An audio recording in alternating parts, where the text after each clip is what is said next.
Hey girl, yes, you. You are seen, you are loved, and you were made for more. Created especially for teen girls, chart-topping Christian artist Ann Wilson invites you to her 40-day devotional, Hey Girl, through honest stories, scripture, and journal prompts. Ann talks about real struggles, comparison, insecurity, doubt, and faith, reminding you that God is always near and fighting for you. Hey Girl, from K-Love Books. Get your copy today at klove.com/books. Welcome to Timeless Wisdom with Dennis Prager. Hear thousands of hours of Dennis's lectures, courses, and classic radio programs. And to purchase Dennis Prager's Rational Bibles, go to DennisPrager.com.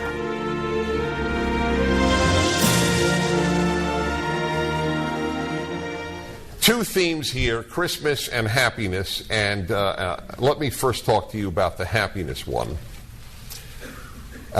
A lot of people talk about happiness, and I think that's wonderful, actually, but I know that I have a slightly different take. I was speaking about it for 20 years, and on my radio show, I devote an hour each week to happiness, no matter what happens. After 9/11, the breakdown of the economy to the extent that it is broken down, whatever it is, and I'll tell you why. I believe that happiness is a moral obligation. I used to think of it as a selfish pursuit. I have come to understand it, and I feel more strongly about this every day of my life. Happiness is a moral obligation. I owe it to all those in my life to at least act happy and hopefully be as happy as possible.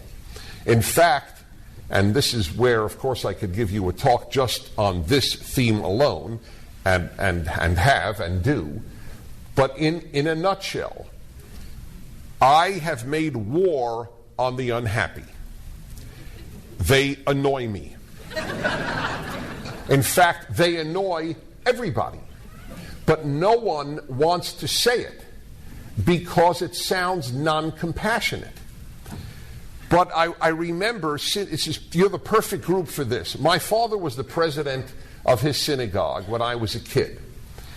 And I remember his saying, he would come back home frustrated from board meetings and so on, and his biggest frustration, which I didn't understand at all, I was 11, 12 years old, was that the ones who get the free membership, because in Jewish life, synagogues fund themselves by membership. You become a member of the synagogue.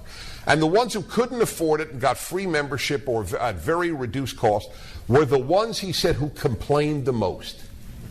I suspect I heard the word squeaky wheel earlier. I don't know if that was the reference, but I think a lot of you can relate to that. And this notion of people who are unhappy get the most attention.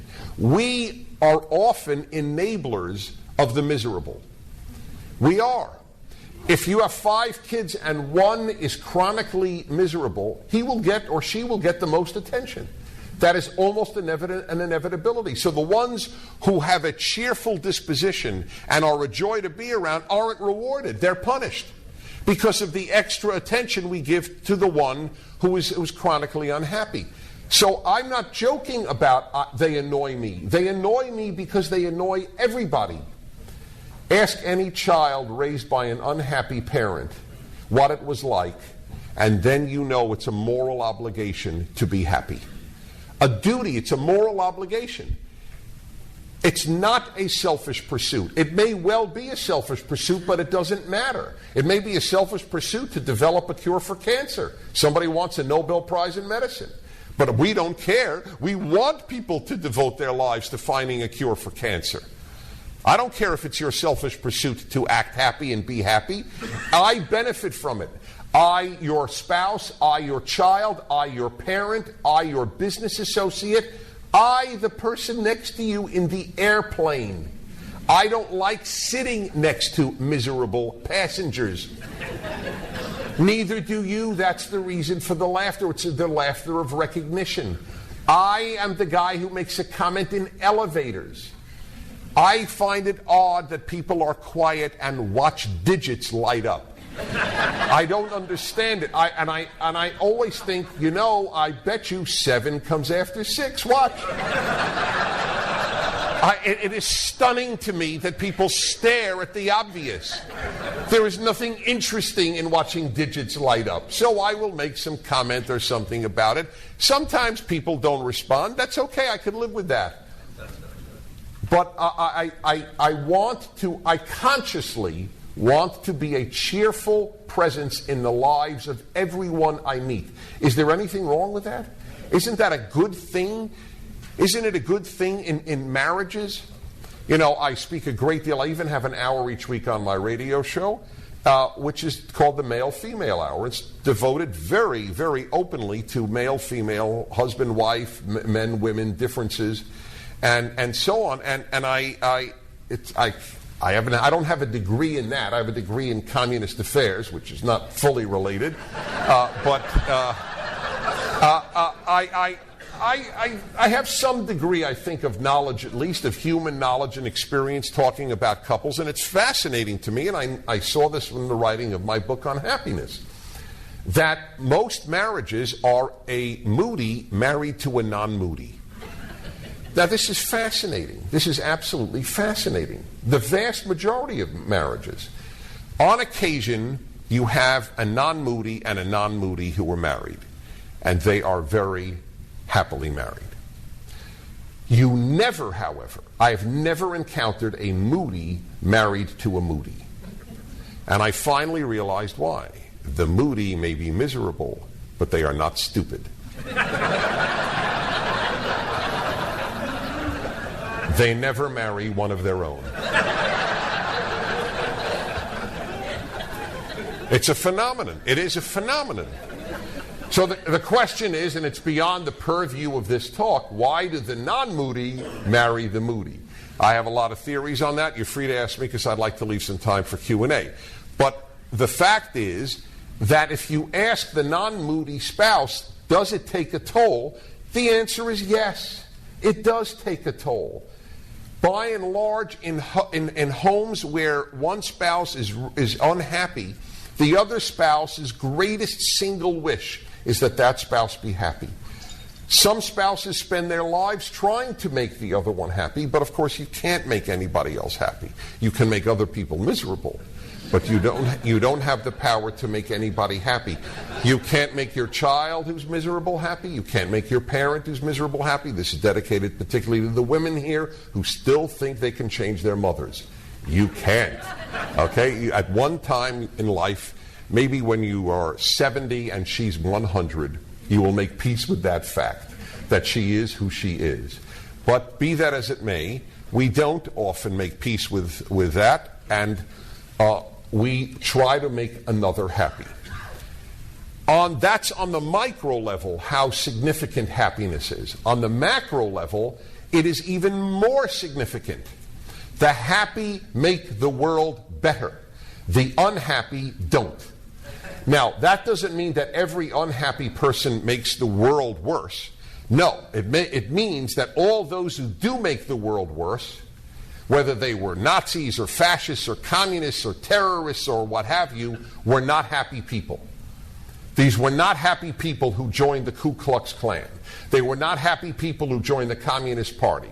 They were not happy people who joined the Nazi Party, and certainly the current scourge of Islamist terrorism is not composed of the happiest Muslims.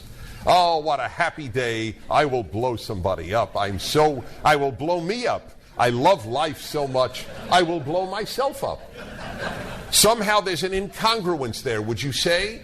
I mean, putting aside every philosophical, theological, moral issue, they're not happy. Happiness, I'm telling you, happiness is the secret to a better world. And it is indeed a moral obligation for that reason. You are religious people as I am, so I will tell you from a religious standpoint, there is no one who does a more effective job for atheism than miserable religious people. There is no atheist on earth who has been more convincing to people not to take religion seriously than unhappy, miserable religious people. That's why I have a plea to the chronically unhappy religious people. Either act happy or stop acting religious. You do a disservice to your religion. Gee, look at that miserable, unhappy person, that Catholic, that Protestant, that Jew. Makes me want to be one, doesn't it? Of course not. But happiness is the opposite. Happiness is contagious. Happiness is staggeringly effective. A happy anything will convert people on the spot. People yearn for that. In fact, one political scientist said he always knows who will win the national election, the happier candidate. And there's a great deal of truth to that. It was an eye-opener for me, observing politics my whole life. The happier candidate wins.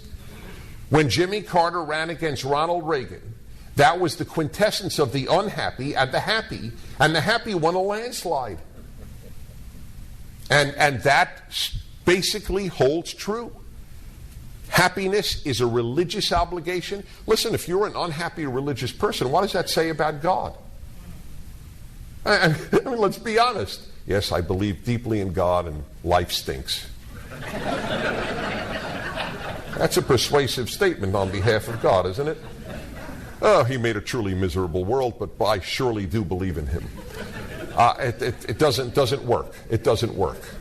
That's why I love the fact, I couldn't believe that the Reverend Patterson opened up with this quote. This is, we will be happy. The Hebrew is about as blatantly obvious. Nagila v'nisbecha. Gila and simcha are happiness and joy. And that's what we're supposed to do on any given day.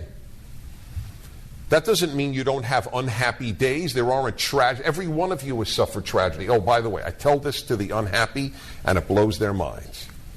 Some believe me, some don't. But it's worth saying for the handful that do. The unhappy walk around believing that the happier have had easier lives than they have. That's not so. It's the great secret that the unhappy don't know. Those who walk around happy have suffered just as much as you have. They have decided, however, not to walk around like you do.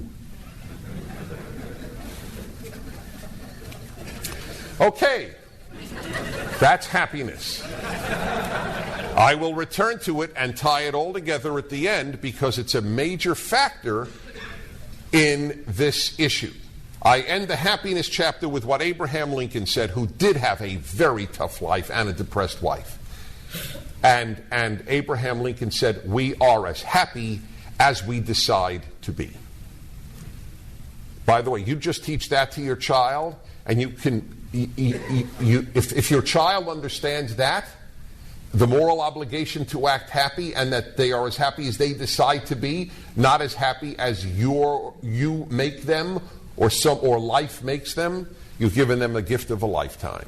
It's not easy to do, but that's the gift of a lifetime. Now to Christmas. I'd like to address this issue of the non-Christian at Christmas. I can because I'm non-Christian. I'm a religious Jew. I'm deeply active in Jewish life, and I love Christmas. Love it. It's my favorite time of the year. And I didn't know it till I was 21 years old. This was fascinating.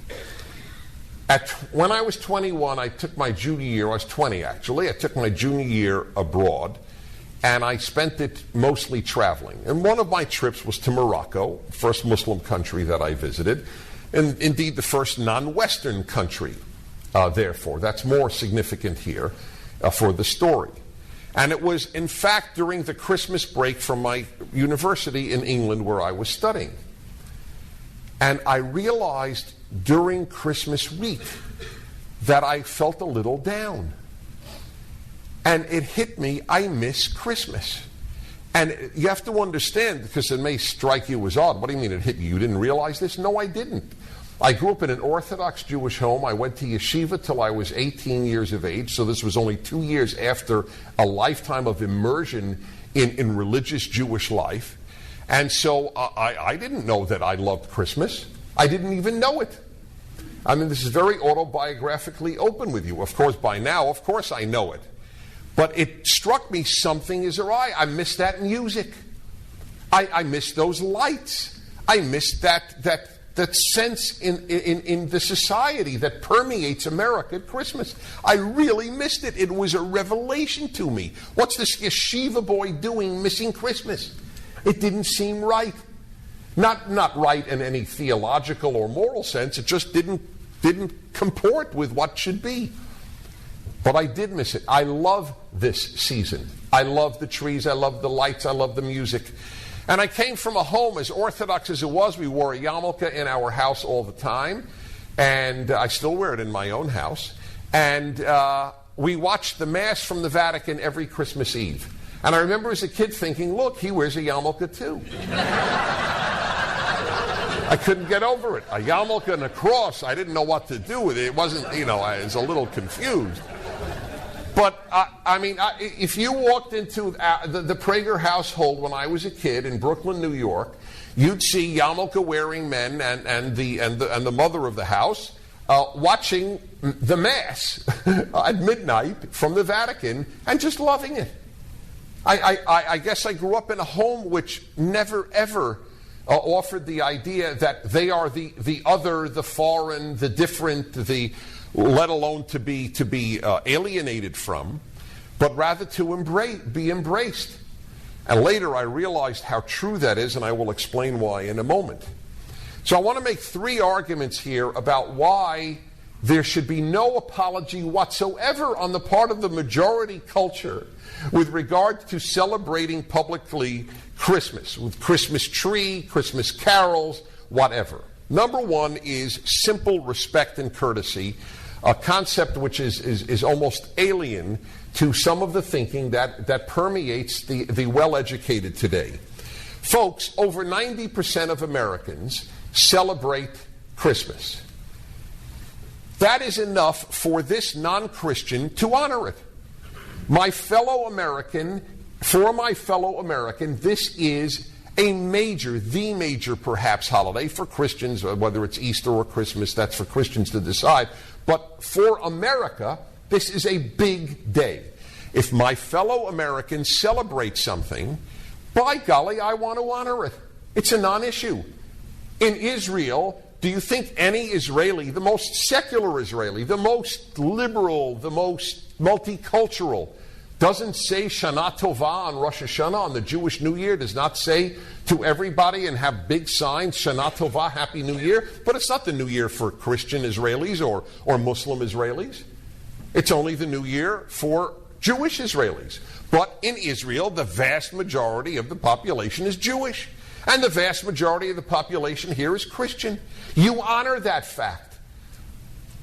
To me, this is just basic decency. It's a simple decency issue.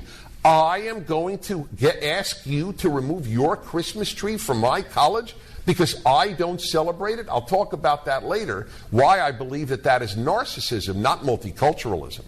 Multiculturalism is to add a menorah, not to remove the Christmas tree. It's narcissism to ask the larger society as a whole, you stop your public, do what you want in your house and your church, of course, but society will be denuded of any Christian symbol. I don't understand it. It makes no sense. It comes from an unhealthy place. And I'm saying this as a non-celebrant theologically of Christmas. It is also a national holiday. Thanksgiving is a national holiday. July 4th is a national holiday. Christmas is a national holiday. Get with it. Okay? That's it. Have a nice day.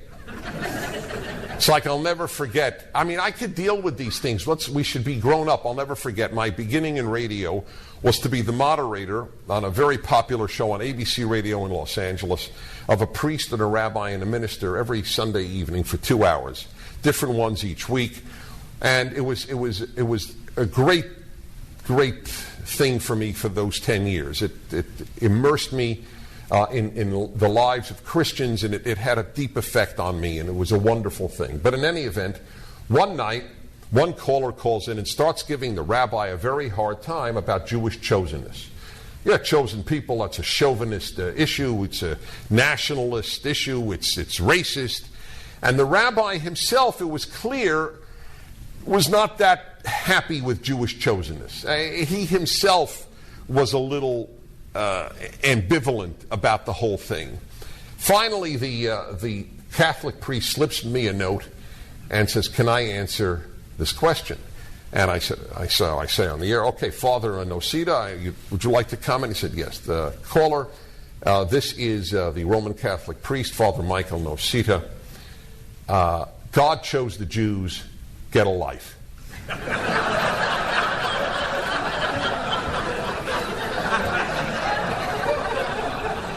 It was one of the great moments of my life. It was a theological epiphany for the caller. The rabbi wiped his brow, and we moved on. And I just want to say to those who don't like Christmas trees, America celebrates Christmas. Get a life. And that's it. That's it. I mean, for that to be warred upon, why is society better for not having Christmas trees in the public sphere? Why? What's better about it? It's something I do not relate to at all. Now you say, well, it's Christian. So what? Yes, but most Americans are. The vast majority are, and it's a national holiday. Take it up with Congress. You want to drop it as a national holiday, you'll have a much better argument, but it is a national holiday. And why does it offend you, this notion? I will talk about that in a moment when I get to the psychological. So argument 1 of 3 was the respect and courtesy argument. That's why I don't buy this notion of happy holidays, have a wonderful holiday. When Hanukkah is, this year it happens to be Christmas time. But Hanukkah is often before Christmas. So let's say Hanukkah is over. When they say happy holidays, what are they referring to? Millard Fillmore's birthday? What can they possibly be referring to? It drives me nuts. What is wrong with saying Merry Christmas? Some people on the airplane may not, in fact, be celebrating it. So that's true for anything. That's true for anything. There are people who don't celebrate July 4th. Jehovah's Witnesses don't celebrate July 4th. Let's stop the 4th. They may be offended. Where does this end? The purpose of society is not to offend those who are easily offended. That is not the raison d'etre of a mature society. It's the task of the easily offended not to be easily offended. I love this stuff being celebrated. I love it. It is good for my country, whether or not I personally celebrate it. How about asking that? Is it good for America? So I answer everybody with Merry Christmas. Whenever they go happy holiday, and I could see their angst. Well, I don't know, what did he step on any toes? Hey, I don't celebrate it and I'm wishing it. Because that's my fellow Americans' wonderful day. That's all I need to know. This is, to me, it is a non-issue. Number 2, the philosophical arguments. The United States was not founded to be a godless secular society. It was founded to be a Judeo-Christian religious society where everybody, including the atheist, is fully welcome. Of course. But fully welcome doesn't mean that our value system is atheist. It isn't. There are certain inalienable rights we are endowed with, not by nature, not by the Constitution, but by the Creator. No Creator, no rights. I mean, that's even if you're an atheist, you have to acknowledge. If rights don't come from He who created humans, then rights come from humans. It's one or the other. They don't come from molecules. They don't come from evolution. They come from either God or humans. But if they come from humans, they can be abrogated by humans. So it's infinitely, literally infinitely stronger to have rights that come from a creator than from a society. You want them to come from both, ideally. But it was founded on the document founding the country said that we are endowed with certain inalienable rights, among them life, liberty, and the pursuit of happiness, and that all people are created equal. This comes from God, from a creator. This is how our society was founded. If you are uncomfortable with that, argue in the open marketplace of ideas why you think it would be a better society to have rights only come from people, because you have such faith in humanity. A notion that I find intellectually rather weak, to say the least. To have faith in humanity, I have no faith in humanity. I understand those who don't believe in God. I don't understand those who do believe in humanity. I have none. A post-Holocaust Jew who believes in humanity is an idiot. I'm sorry. I do believe that. Is a fool. Maybe that's a more proper term to speak more precisely. I have zero belief in humanity. God, I totally understand questioning God, but I don't understand believing in humanity. And so, if we don't get our values from a God, we are up the creek. And that's the way this country was founded. And when this new recoiling at any references to God, I played on my radio show the statements, the fireside chats of Franklin D. Roosevelt. If any president spoke about God and the essential religious nature of the American people the way Franklin D. Roosevelt did, the person would be impeached today and be called a Christian fundamentalist. And that was Franklin D. Roosevelt.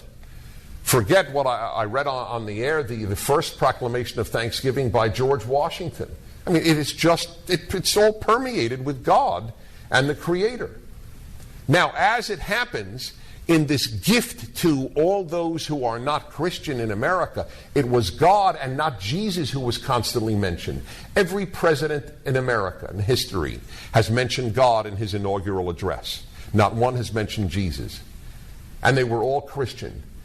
I salute the Christians of America. I want the Christians, this Jew knows from history, that the stronger the Christians of America, the better it is for the Jews of America. That's just a fact. The Christians of America wrote a verse from the Torah, my Torah, on the Liberty Bell. I have asked groups, including Christians, do you know what's on the Liberty Bell? 1 out of 500 raised their hand. But I certainly wish every Jew knew this, that the Christians of America put a Torah verse on the Liberty Bell. You shall proclaim liberty throughout the lands, from Leviticus. It's such a loss. This is a country of Christians, as I explained to Jews, and I wrote, as I told you, a book on anti-Semitism and taught Jewish history at the City University of New York. And I am a member of the United States Holocaust Museum Board. So these are things that are very dear to my heart. But I know that Jews have never blossomed and been treated as well as in the United States of America. And it is overwhelmingly due to the fact that the Christians who founded America were so Judeo-centered in their Christianity. That's why it's Benjamin Franklin, not Luke Franklin. It's a very important little point. There's always Hebrew biblical names that were taken. Is there a state in this country without a city named Zion? This was a Judeo-centered Christianity. There wasn't Judeo-centered the Christianity of Europe. But I don't live in Europe. I live in America, where I want Christianity to blossom for selfish reasons, not just because it's better for America, which it is, but because it's better for Jews when Christianity blossoms. That too I think about when I want to see the Christmas spirit strengthened, not weakened. And finally, the moral psychological arguments here. Ask this question: why would anybody be offended by a Christmas tree at a college or at a library or some other public place? Why would they be offended? I love when people say, I'm offended. And I ask them, I've debated professors on this on the air. Whoever writes against this, I always have them on my radio show. And my first question is, I am curious that we must have a different psyche because I'm not Christian, and I'm not only not offended, I love it. You're not Christian, and you're offended. What's the difference between us? And I mean, it's a very interesting question, isn't it? Non-Christian A loves it. Non-Christian B is offended. So I have two answers to that.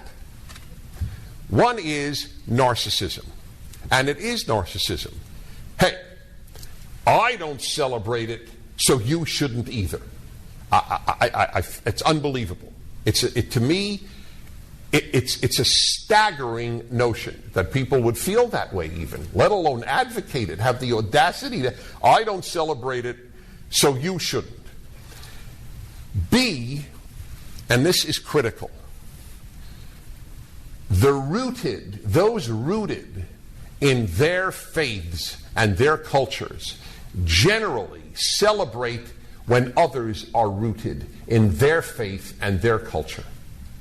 Those who are alienated from a given cultural or faith identity are generally, and these are all generalizations, but without generalizations, wisdom is impossible. But generalizations don't include everybody by definition. But in general, those who are alienated from their roots find those who identify with their roots a problem. Specifically, the Jew in this case, and I am speaking as a Jew here, the Jew rooted in his Judaism is far less likely to be offended by the Christian rooted in his Christianity. It is the Jew alienated from Judaism, and about 50% of Jews, unfortunately, have been radically secularized and have no religious identity. They may have some ethnic, but they have no religious identity. They are uncomfortable with anybody having a religious identity. And it's not just true for Jews. At the university, you have people who feel they are citizens of the world far more than they are Americans. Their strong sense of Americanism, I'm not attacking them. This is all descriptive. There's no attack in this particular situation. I've attacked the unhappy, but this is not an attack. It's a very important principle. When you are rooted in something, you are okay with others being rooted in something, certainly at least in America.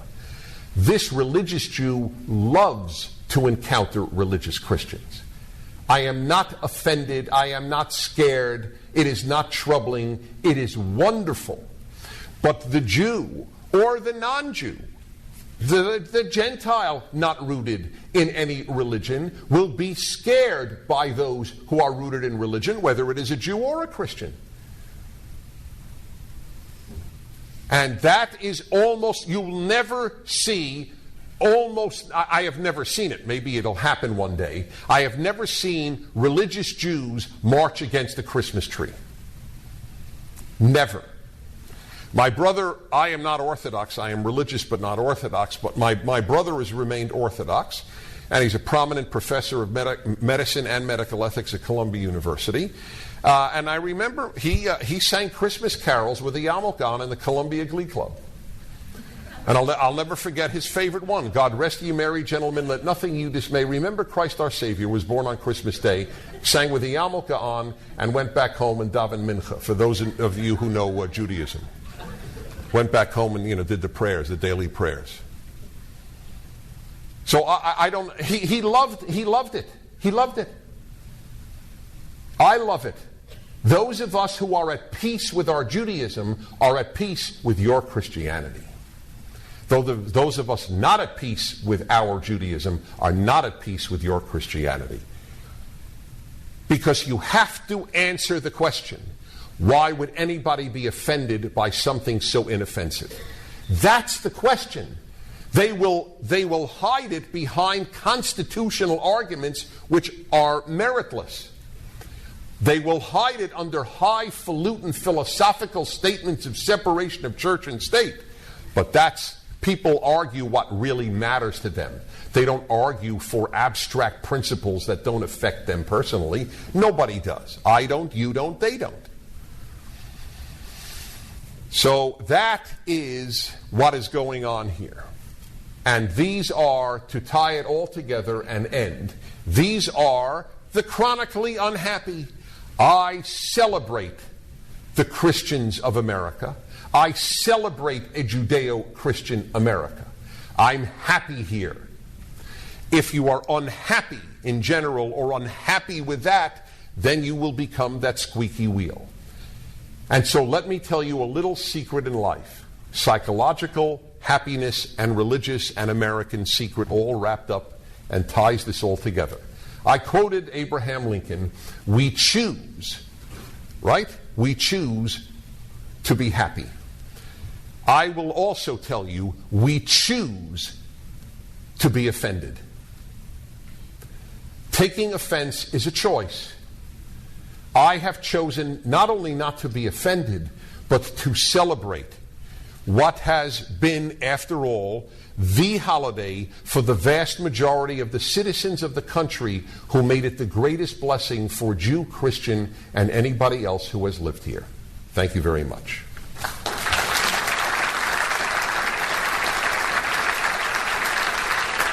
Thank you. Thank you again. All right, time for questions, comments, and brief alternate speeches. You don't. I am one of those rare speakers, if the only one I know of, in fact, you don't have to ask a question. All I ask is brevity, but if you want to make a statement, that's fine too. If you disagreed with something, I promise that I will protect your dignity and answer you very, very respectfully.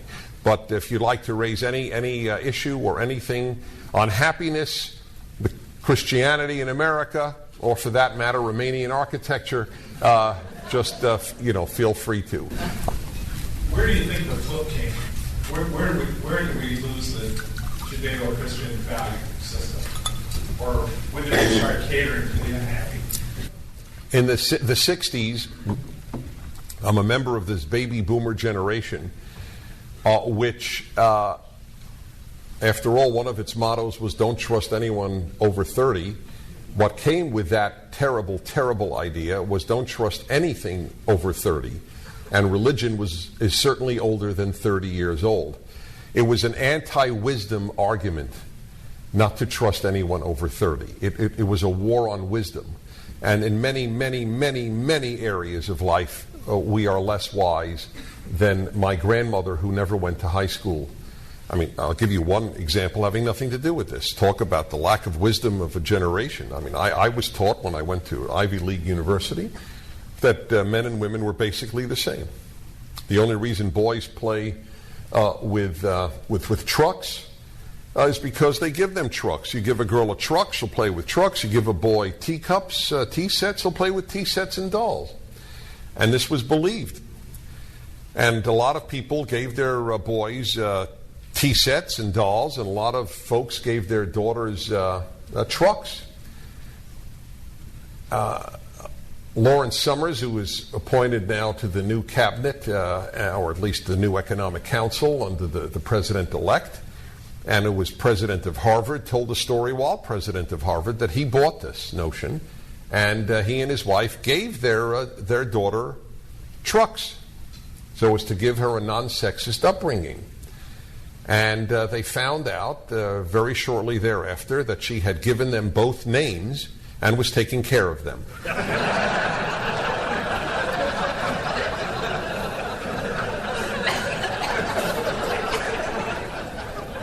And I am aware of no boy who had a doll that remained with its arms intact for more than a week. There was a war on wisdom made at the time. There was nothing to be learned from our parents, nothing to be learned from our traditions.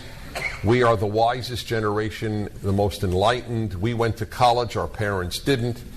And so, therefore, wisdom, which is not even a used word, youth became celebrated, not just for its vigor and its health, which is totally understandable, but even for its insights. When I was at Columbia, I couldn't believe it. They let the students start determining what the curriculum would be. And I remember I was 19. No, I was 21. I was 20. It was graduate school. So I was 22 years old, and I remember thinking, hey, if these people at 50 and 60 don't know what to teach me, why are they in that position? How am I going to know at 22 what I should learn? I even at that age, I recoiled at the idea that they didn't know any better than me. Now, in some arenas, obviously, doesn't mean old people all know better on every issue. Of course not. But there is wisdom that, every one of you thinks you know more about life today than 10 years ago, let alone 30 years ago. Every single one of you. So they came up with these ideas. We don't need these things. We're going to make everybody happy. But everybody isn't happy anyway. There's no way of making everybody or inclusive, the new God of inclusiveness. Why am I excluded as a Jew if you have a Christmas tree? Well, I can self-exclude, but you're not excluding me. Yes, I don't celebrate it. So what? Why would I celebrate your birthday if it's not my birthday? I'm excluded. Nobody should go to anybody else's birthday party. Hey, this is not my birthday. Screw you.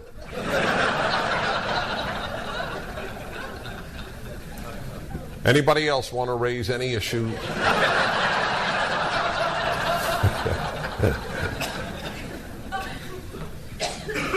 All right. If not, then I do invite you, by the way, to check my website for my writings, and if there's a good chance I'm on the radio in your cities, and you could look all that up at pragerradio.com.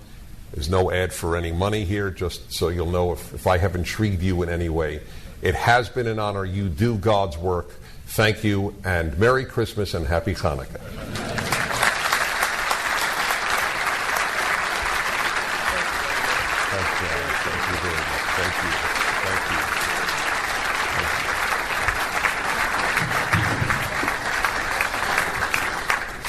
Thank you very much, Dennis. I think the highest compliment one can pay to Dennis after everything you said here is that you do bring clarity to issues. There's no question about that. Thank you very much, Dennis. Thank you. This has been Timeless Wisdom with Dennis Prager.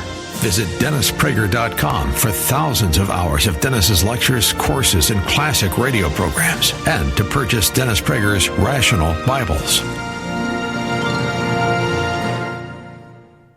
Hey girl, yes, you. You are seen, you are loved, and you were made for more.